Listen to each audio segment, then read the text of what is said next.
क्या है सनम तू ही मेरे কোন কলমে লেখছো বিধি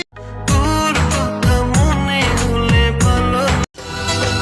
कैसी भी हो रही मोहब्बत से ज्यादा আমরা দুই ভাই বোন মা স্বপ্নে গড়া জীবন আঘাতে তুমি আমি ভালোবেসে তুই দে আমার সুখ পাখিটা ও এত সুন্দর মুখের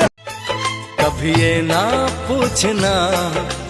तुमसा कोई प्यारा कोई मासूम মনের মানুষকে কি ভুলে আমি থাকি ইটি পাথরে রং করা